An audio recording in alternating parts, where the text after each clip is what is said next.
Recently back from his first trip abroad to Saudi Arabia last month, President Donald Trump weighed in on the Qatar crisis. The nation of Qatar, unfortunately, has historically been a funder of terrorism at a very high level.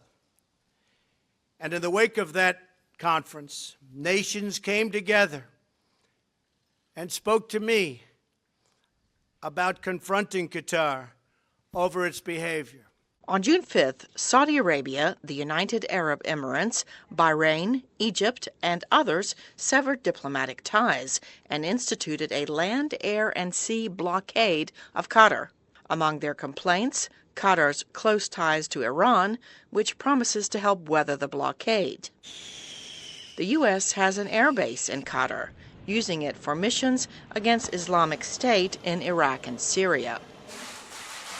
Secretary of State Rex Tillerson said in a statement it would be very difficult for Qatar to meet a list of 13 demands from the Saudi-led group, but there is room for dialogue.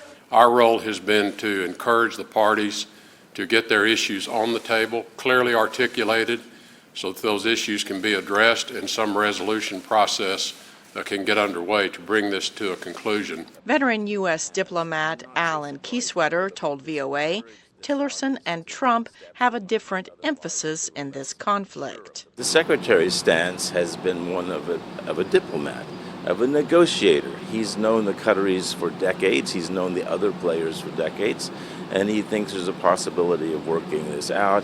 State Department spokesperson Heather Nauert said the U.S. will try to facilitate talks, but it is up to the Gulf countries themselves to work out their disagreements. Cindy Saine, VOA News, the State Department.